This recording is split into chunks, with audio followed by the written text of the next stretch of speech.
होशंगाबाद जिले की सिवनी मालवा की जनपद पंचायत द्वारा 22 जुलाई को जारी की गई एक निविदा को लेकर विवाद की स्थिति बन गई है।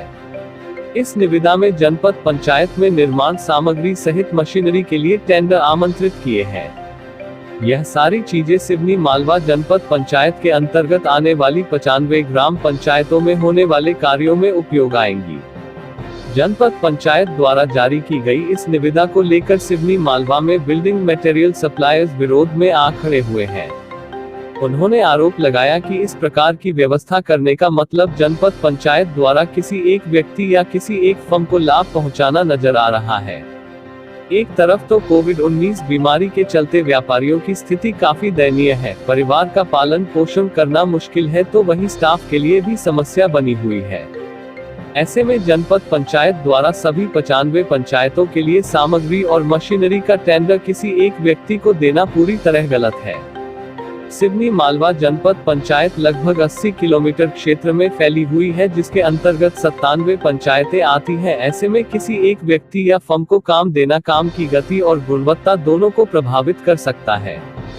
मनरेगा के माध्यम से मजदूरों से काम कराया जाता है, लेकिन एक व्यक्ति या फर्म द्वारा तहसील की सभी 97 पंचायतों में काम देने से यह काम मशीनों के द्वारा ही संभव हो सकेगा, जिससे मजदूरों की भूखे मरने की स्थिति बन सकती है। सबसे बड़ी बात यह है कि कोई भी फर्म कुछ विशेष काम करने के लिए पंजीकृत होती है, ऐसे में एक ही फर्म सारे काम कैसे कर पाएगी, यह बड़ा सवाल है। वहीं बिल्डिंग मटेरियल सप्लायर्स ने चेतावनी भी दी कि यदि दिए गए ज्ञापन पर कोई कार्रवाई नहीं की जाती है तो चरणबद्ध आंदोलन किया जाएगा।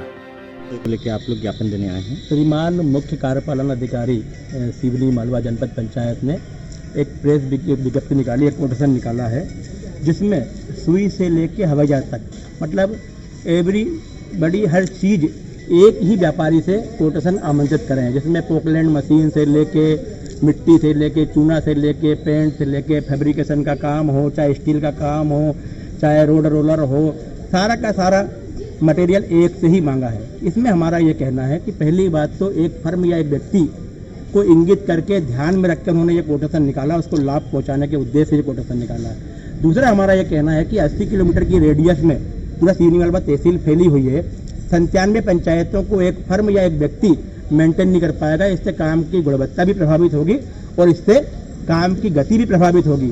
तीसरा, कोविड-19 के चलते सारे व्यापारियों की कमर टूटी हुई है, उनके परिवार की कमर टूटी हुई है, उनके स्टाफ की कमर टूटी हुई है, और ऐसी परिस्थिति में जब आप एक व्यक्ति को या एक फर्म को आप काम देंगे तो सारे व्यापारियों के भूखे मरने की स्थिति पैदा हो जाएगी।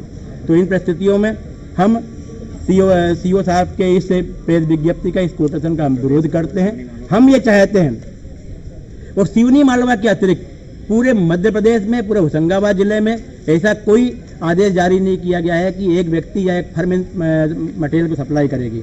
हमारा निवेदन ये है कि आप अपनी दरें तय कर दें, आप सीमेंट की दरें तय कर दें, आप फैब्रिकेशन की दरें तय कर दें, आप लोहे की दरें तय कर दें, आप टीन की दरें तय कर दें, और आप फ्री कर दें कि कोई भी सचिव, कोई भी सरपंच किसी भी व्यापारी से, अपने निकटतम व्यापारी से सामान अपनी सुविधा अनुसार खरीदे। इससे काम की गुणवत्ता भी अच्छी बढ़ेगी, काम की प्रोग्रेस भी होगी और सभी व्यापारी को थोड़ा थोड़ा काम मिलेगा। सरकार ये चाहती है कि हम सबको काम दें ताकि सबका परिवार चले, सबकी दाल रोटी चले। एक और आप समाजवाद की बात करते हैं और दूसरी ओर आप पूंजीवाद को बढ़ावा दे रहे हैं। आप एक व्यक्ति को, एक फर्म को आप काम देकर, ये तो पूंजीवाद की बात हुई कि नहीं हुई। एक सामान्य व्यापारी 97 पंचायतों में तो माल सप्लाई नहीं कर सकते, उतना सिक्योरिटी डिपॉजिट नहीं कर सकते, उतना अर्नेस्ट मनी डिपॉजिट नहीं कर सकते, और फिर आप बोल रहे हो कि 45 दिन में आप मटेरियल का पेमेंट करोगे, तो कैसे संभव है। एक छोटे छोटे व्यापारी इस काम को नहीं कर सकते। आप अपनी कामों की दरें तय कर दीजिए और आप फ्री कर दीजिए आप सरपंचों को, सचिवों को, कि वो कहीं से भी और अपने निकटतम दुकानों से सामान लेने के लिए वो फ्री रहेंगे। वो काम की गति भी बढ़ेगी, काम की गुणवत्ता भी बढ़ेगी। ये हमारा निवेदन है। अगर हमारे इस निवेदन पर अगर सीओ जनपद पंचायत अगर विचार नहीं करती है तो हम आगे चरणबद्ध तरीके से आंदोलन करेंगे। इसमें हम दुकानें बंद रखेंगे, हम जनपद पंचायत के सामने धरना भी देंगे, हम आमरण अनशन भी करेंगे। हम चूँकि हमारे परिवार का मामला, हमारे स्टाफ का मामला है, हमारा खुद का मामला है। जनपद पंचायत में जो निविदा निकाली हो, जो प्रेस विज्ञप्ति की आप बात कर रहे हैं, उसमें भी कुछ कमी है? हाँ, जनपद पंचायत ने जो निविदा निकाली जो मेरे हाथ में है, ना तो इसमें डेट है, ना इसमें पत्र क्रमांक है। तो ऐसा तो नहीं कि ये ऊपर ही ऊपर किसी एक व्यक्ति को लाभ पहुंचाने के उद्देश्य से ये निविदा निकाली हो।